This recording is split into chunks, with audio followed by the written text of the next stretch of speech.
Hey guys, welcome and welcome back to my channel. It's your girl Janelle, aka Nelly. It's a quick get ready with me as I go through my thoughts. I haven't used this palette in like about a week or two, but I'm about to be using this palette a lot because I do love this palette. It's like one of my favorite palettes, but I don't really like grab for it because I'm over here like I have so much makeup. I'm trying to do like a look with every single one, you know? And then like I don't like I'm not a makeup guru. I don't put on makeup every day. Actually, ironically, I did put on makeup like every weekday last week because rest in peace my NW50 MAC press powder that I had since I'm assuming sophomore or junior year of high school, and my overall objective was to finish that hoe, but she just had to drop and break all over my floor and I had to pick it up. So since that girl had to drop, I had to figure out which products, which brown setting powder works best with which foundation, and so that's what I was doing last week. I'm like, you know, but what I've discovered is that lately, as you guys have known, I've been wearing the NARS foundation all the time because I'm trying to finish that bitch. Over here, like I own 7 foundations, you know, I can put on as much foundation, it'll run out eventually, right? I'm trying to figure, last week, you pretty much saw me wear only the Too Faced Born This Way foundation that Jackie Aina did because that's a bop.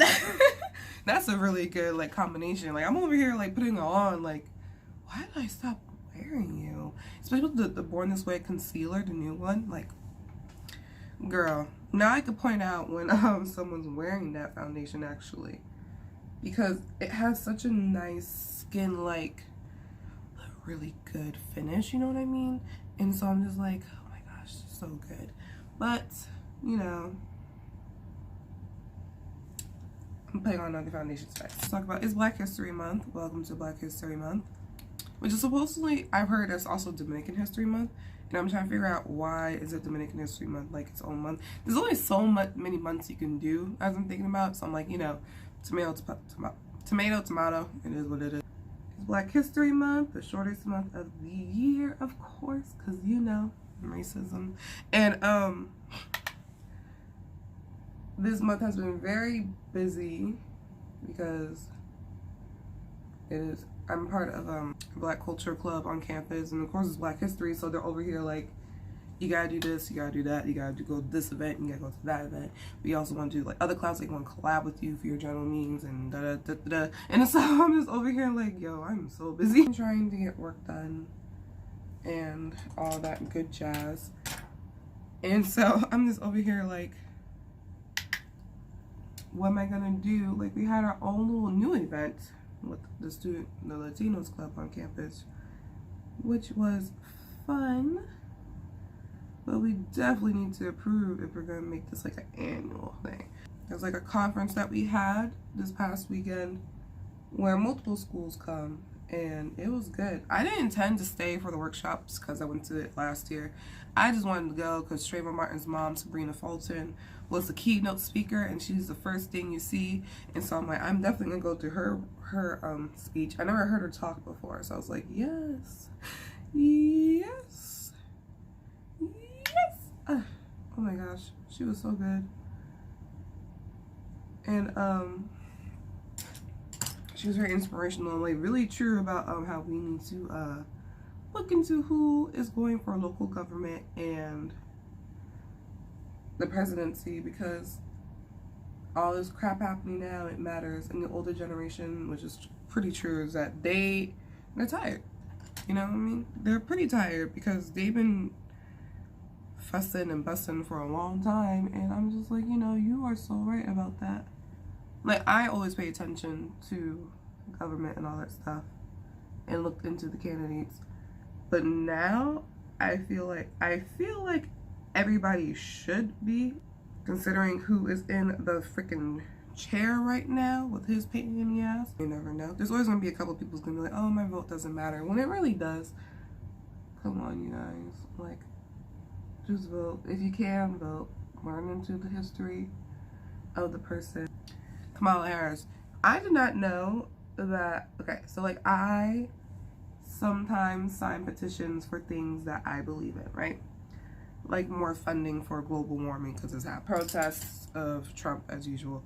And I did not know that I actually signed up for a couple of her petitions. Because when I read the petition and I looked at the history of it, I'm like, oh, this seems like a pretty good thing to sign up for, to put my name on, you know? Because I don't put my name on just anything, okay? But I thought it was like ACLU type of people. I didn't know it was Kamala Harris. And so now learning the history of that woman, I don't know how to feel, because she still sends me hella emails about presidency and her views and like, be on her team, you know? And then in my African American class, we saw, there's a Netflix documentary called The 13th, and I've seen this now like 3 times. It always affects me when they always go into the police brutality. And one of the men, I forgot who, I'm like insert a picture of him somewhere. I'm like, his face looks familiar, and my professor was talking about how he is running for president, and I'm over here like, that makes sense, because I did remember seeing him on Twitter be like, yeah, I'm running for president. I'm like, he looks familiar. And I'm watching the 13th Amendment talking about prison reform, and he's in it, very passionate, and I'm over here like, wow, he was New Jersey senator, I believe, state senator, and I was just like, wow, so possibly for him. But if he was, my thing is, me and my coworker were talking about this, like, if he was Joe Biden's, like, a vice president, that would be good. Because I remember I heard Joe Biden was running for presidency, and I'm like, out of everybody, he kind of has experience. Like, okay, African American community, we want a black woman president, right? That'll be lit. That'll be litty bop. But we don't want, like any black woman president. You know, in this world, we gotta do at least 2 times more to be considered for anything. So, and the fact that she did a lot of crazy shit in her time is just something that I don't like. The U.S. Senator guy, I looked him up, he did say that he was homophobic in the past, but he's different now, because he's not married or anything, like, he's one of, like, the top bachelors or whatever, and he's like, yeah, when people think I'm gay, I don't really see a problem with it anymore, because I'm like, why does it matter at the end of the day? Like, he's like, if you ask, like, 16-year-old, like, teenager him, it would matter, but now he's like, no, it doesn't matter, because I want to stand for the government and do what I want us to do as a better nation. And so I'm like, okay. Kind of like how that one guy admitted, he didn't even admit he had blackface. He just said, yeah, I took a picture looking like a black character. And I'm like, stop. Why is blackface still a thing? I saw on Twitter the other day of this person doing blackfishing, and I'm just like, why are you doing this? Explain this to me. What is the appeal? I just find it ironic that how a good amount, not all, but a good amount of white people really do love our culture, but they don't like the things that come with it, with our stand. Like, you know, I didn't choose to be this melanated. It just happened because, you know, genetics. And so I'm just like, you know, I have to supposedly suffer the consequences of being a dual minority, black and a woman.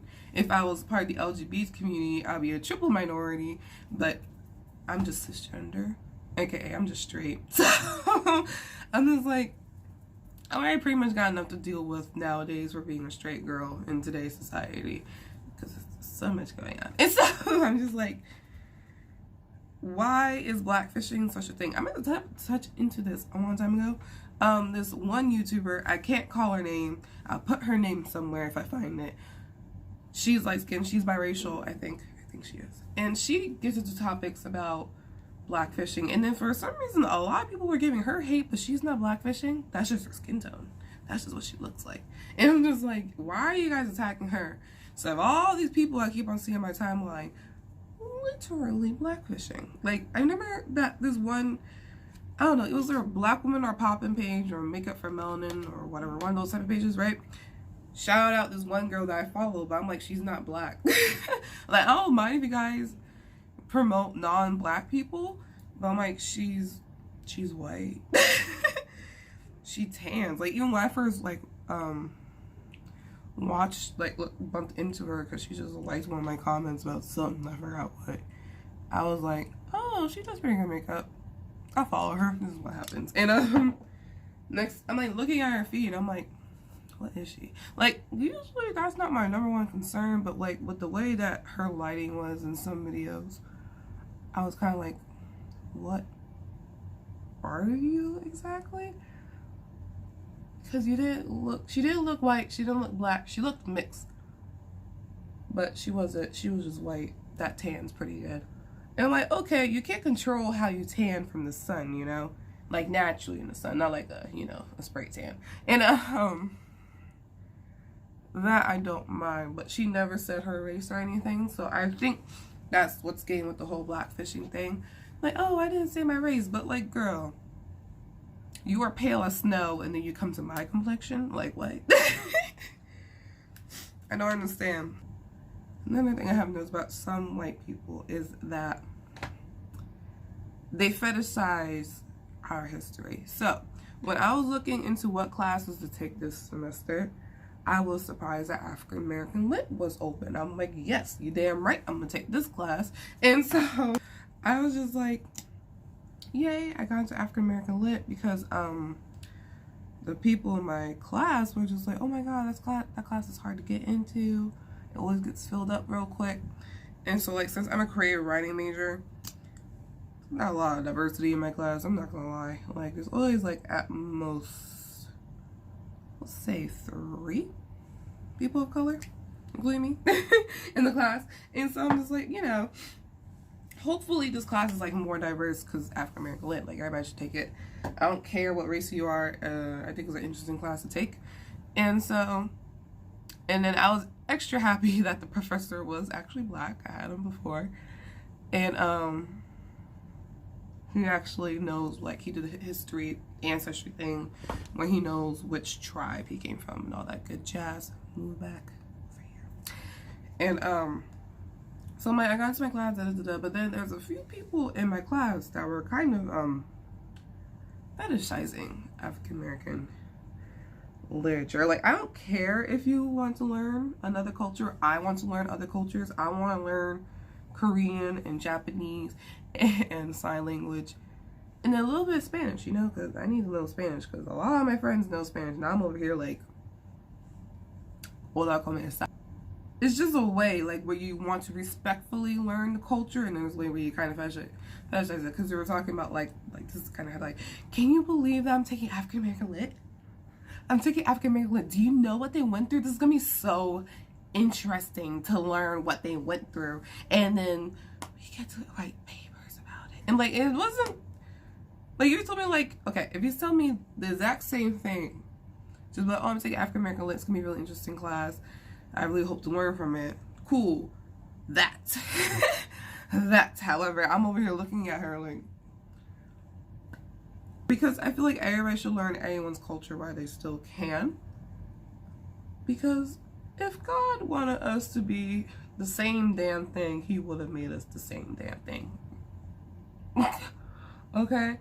I don't care. But then, don't, like, fetishize my culture and my history just because you think it's cool to learn about, just because pretty much my culture is American culture, honestly, at the end of the day.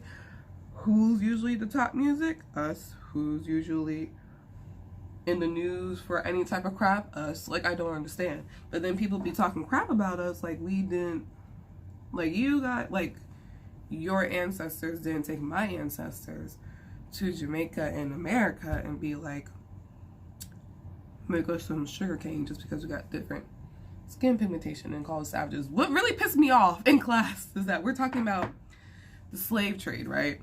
Because we watch a bit of Kunta Kinte. It's the first class. He's like, let's watch Kunta Kinte. And we're like, I've seen Kunta Kinte, the new one. I'm not Kunta Kinte. Roots. I've seen Roots multiple times. My class is the most diverse class I ever went for my major. But there's only 6 of us people of color, including the teacher. So it's better than that. And it's like double, yo. And so I'm just like, cool, okay. Learning the culture. And but one thing I did not like is that I saw a couple people laughing as a person was getting his arm cut off in the movie. And it wasn't like the uncomfortable laughter, because I could pinpoint that, because I do that myself. It was more like, oh my god, this is so funny. I want to punch them in the throat. And then another girl, like, I feel like she dropped the class because she would not stop flinching for the life or her life in that movie. And we only watched it like the first 2 classes, so you know, she could have still stayed, girl. But and then as we were talking about the history of Africa and the cultures before Kunta Kinte's tribe was taken, like how he wanted to go to the University of Timbuktu. I didn't know that was a real university until he's like, yeah, this is a real university. I'm like, oh shoot, really? Because whenever I hear Timbuktu, I'm like, you know, when your parents are like, where are you going to go to? Timbuktu or all that crap, you know what I mean? That was a real university, a real prestigious university. And Kunta Kinte wanted to go. And I'm like, oh, okay, that makes sense now. Talk about African history, and this one girl's like, yeah, I didn't know Africans weren't savages. Girl, if you don't sit your ass down, oh my god, I'm just over here like, whoever said they were actually, like, we have our own culture, we have our own thing going on. Just because it's different from yours doesn't mean they are savages. Like the guy who sadly lost his life, but he could have pretty much affected that whole tribe back in what, South America, or I believe, of indigenous people who have never been vaccinated, who have never been around modern colonization. What? They're not savages. They're just doing their own thing that's just different from ours. There's a difference. Okay? Like, he's dead. I feel bad for the family. I'm not gonna lie, I do. Because no, I don't wish that on anybody, no matter how much I dislike you. Having your son or daughter, you know, taken like that, and you can't do anything because they're not too used to the diseases and stuff that we have, and we could wipe them out. Like, I don't wish that on anybody. But then again, they warned him, don't go over there. Don't try to bring God or like religion, like force upon other people. You know what I mean? I am Christian, but I ain't gonna force other people to be Christian with me, okay? Like, everybody can make their own choices. Everybody can make their own decisions. Especially if it's involving like people dying. Like, that class sure is something. And I'm also taking a Latino literature class. It's a lot smaller class, and it's how I want it to be. Like, we're all learning the history of each book and where they are from and their culture while reading the book and just talking about it. Like, just being respectful. That's why I went, how come we could do that for Latino lit, but we can't do that for African American lit? Why can't we do it for all type of culture literature classes? I don't understand. Notifications. So yeah, that's what I've been dealing with. I really want to do a video where I do actually talk about the word minority. I like how I'm supposed to be like a makeup guru. I eventually started YouTube to be like a makeup guru with like things how they're happening with my terrible eyebrows. I'm just like, you know, I like to post whatever I want to post. Let me explain. So, if you've noticed for a very long time, or if you have not noticed, I want to point it out to you, I never say, don't forget to like and subscribe to my channel for a reason. I feel so weird saying that, I'm not gonna lie. I understand that in today's society, we validate ourselves, or people like connect with you depending on how many people watch you and like how many people subscribe to you, or how many people like and comment, like engagement and all that crap, you know? And I'm more like, you know, if someone comments on my video, I'll respect the comment, even if I disagree with them, and just be happy that someone comments. Or someone subscribes to me, I'm like, yeah, you subscribe to me. I've been doing this for like 2 years now, 3 years now, and I only got like almost like around 60 subscribers. Meanwhile, this one girl I know, she be like putting on social media like, don't like subscribe to my videos, subscribe to my channel, all that good jazz. And she has like 100 subscribers, and she's only been on for a week. And I'm like, you know, good for her, but like that's what she wants to do. She wants to be a makeup guru. She wants to get PR and go to makeup brand trips and do reviews and do makeup tutorials and all that stuff. Like, I will definitely do reviews. We ain't gonna lie about that. I will definitely do reviews. However, I don't care anymore about PR. I don't really care about being on the PR list. Like, there's always like this huge thing. But if only I could get into the PR list. Quote from Manny MUA. And it's just, it's like crazy that I'm considered a generation, what, Z, X, whatever, like the newer ones from 2000.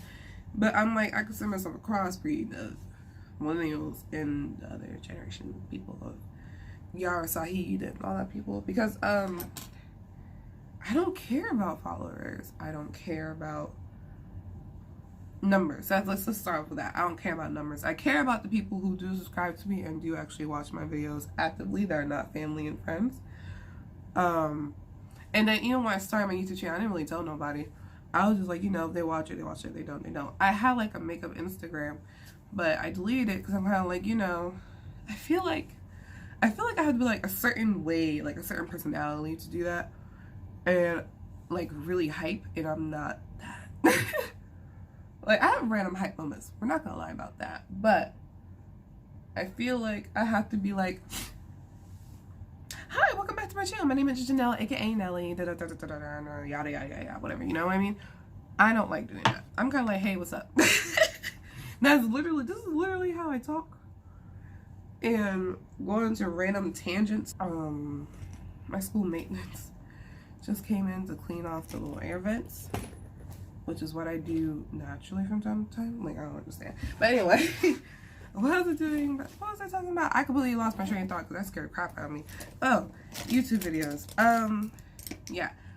Like, whenever I think of like a YouTuber for the Black community, I think of Jackie Aina, which I am kind of like her personality whenever I'm with my friends. But whenever I record, I'm kind of like, what's poppin'? You know what I mean?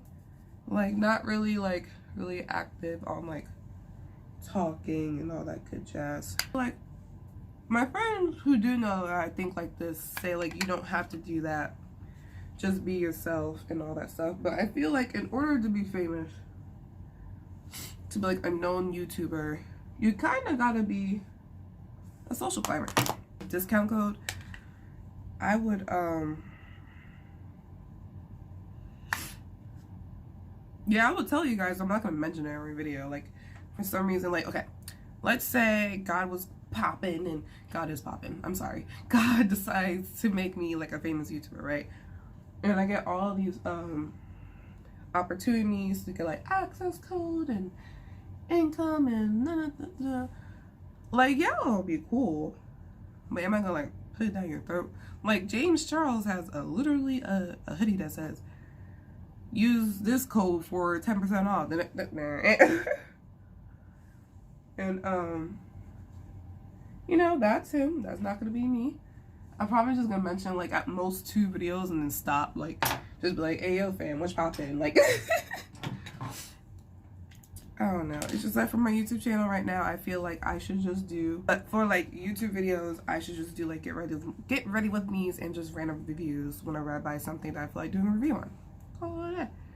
I want to talk about topics that's going on in the world and the country, because like, if I'm gonna treat you guys, which everybody should, but like, you guys are supposed to be friends, you know?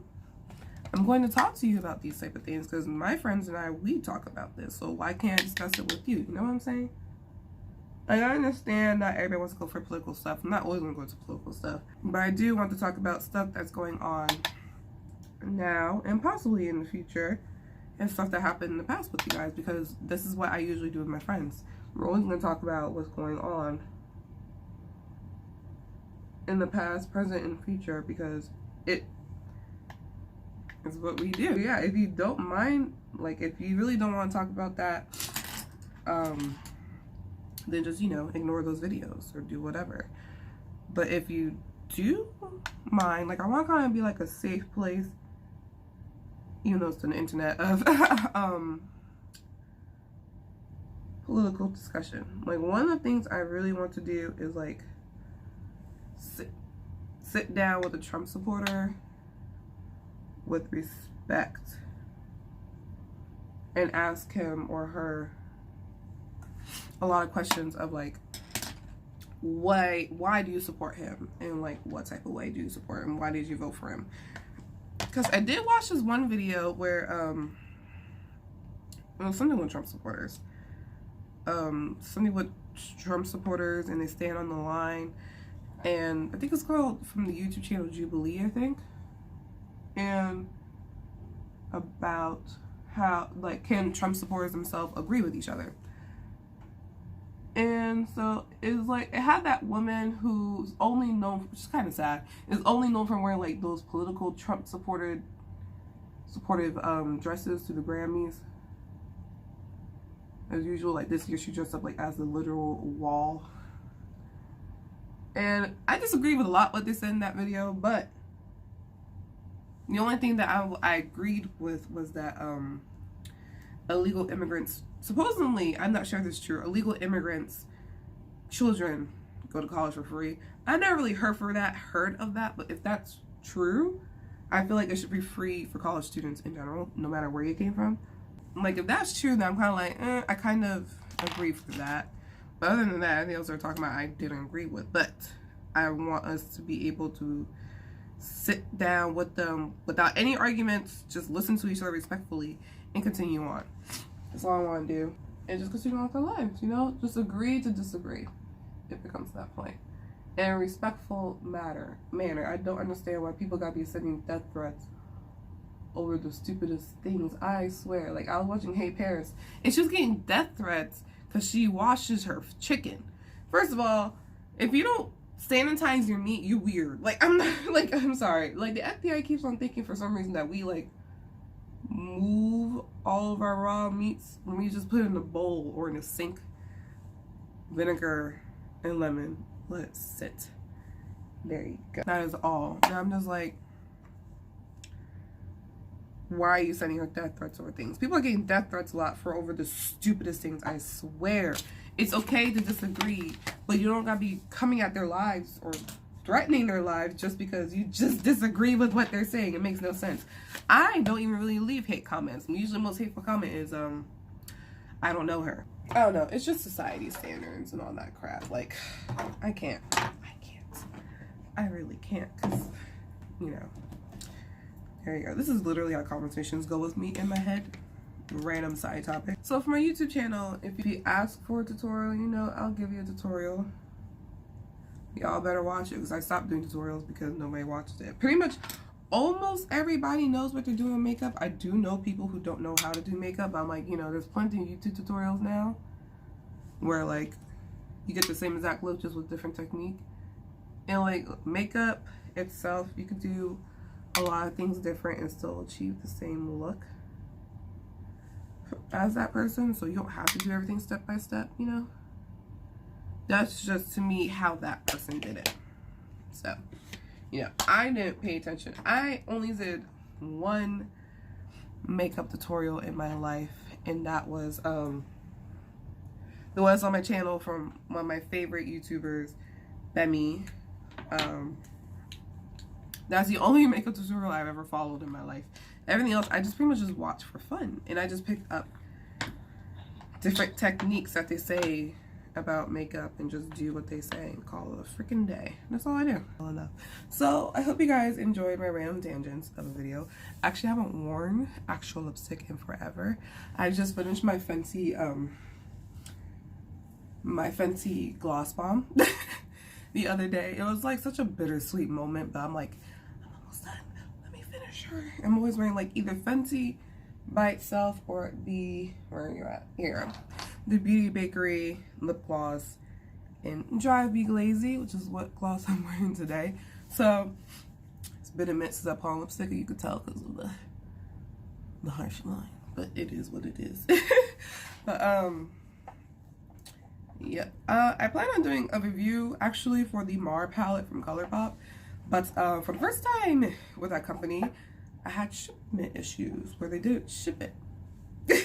I got a confirmation email but I didn't ship it. And when I went on the website to show my friend like what the palette looks like, they could ColourPop sent me a video like, oh, I know you want this. I'm over here like, I already bought it. Like, so I had to comment on one of their posts and be like, hey, yo, fam. I never received a shipment confirmation. So I'm like, go to customer service. And I did, and now it's shipped. So, you know, hopefully I get it by the end of the week. Hopefully I got a video for you guys for it next week. You're probably going to see more Get Ready With Me's at the end of the day. This is a very long video. I don't intend for them to be this long, but, you know, I talk a lot. For this, I haven't recommended a black book this month, and it's Black History. Did I? I recommend Barracoon. Right now we're reading Malcolm X, the autobiography of Malcolm X. Highly recommend it. It's very good, but I'm also going to recommend the book that also really caught my eye. Where you at? Look, like both of my books that I'm reading right now. Malcolm X, and this is between us. If you saw the Malcolm X movie, you'll get into more details and a lot more about his life that they kind of just glossed over. You get into more in the details about it. Alex Healy. I think he actually helped co-wrote Black Klansman. That's a good movie. I highly recommend it. It's great. I'm about to see it again. So, then I also recommend The Distance Between Us by Reina Grande. I hate their abuela or abuelita. I'm really bad with Spanish. Avila. I don't even know if that's her real name because it really has evil in it, and she really is an evil bitch. Like, I can't stand her. Like, I be trying to be respectful towards older people, but yo, if she ever offered to scrap, you know, be like, what's up? Mom, she annoys the crap out of me, and I really do not like the abuela. I don't know how to feel about the father right now. That's all I'm gonna say. It starts off with Reina, the youngest. She has no memory of her dad. He left to go to America. That they call like another name. They live in Mexico, to get money to build a house back at home in Mexico, and then he'll be coming back. But now she's like 4. I'm trying to figure out how does she remember all these things, and I don't remember much of my childhood. Like at 4, her mom had to go to America to help her husband get money for the house, and so her and her 2 older siblings, her oldest sibling is called Mago. I keep on calling her Mango because I'm like, you know, Mango. And the second one, Carlos, he's the middle child. They stay at the father's mother's house, which is Abuelita of Avila. I'm terrible with names, but her name has evil in it. I don't like her. You pretty much go through everything, how she came to America and the family dynamics. And in the book itself, she says the distance between us quite often. It's really good. I don't like the mom. I understand, but she annoys me. As my group mates people say, I really hope they have a happy ending. I'm like, you know, life is life. There's gonna be good moments and there's gonna be bad moments. You just gotta get through it, and she did. So there you go. It's a really good book. You'll get emotional. Same thing for Malcolm X, yo. It's like a more very detailed version of him. I really wish he was alive, yo. And so this is way more hefty though. This is 550 pages, and this one is 318 before the epilogue. This one has pictures, which do a lot of foreshadowing of what's going to happen. Just a little FYI. So yeah, I highly recommend those 2. And that is all. I hope you guys enjoyed my random tangents in this video. I hope you guys have a nice and lovely day. I hope you guys enjoy my makeup that I'm wearing today because, you know, it is what it is. I hope to see you in my next video. If not, it is what it is. Have a nice day. Peace out.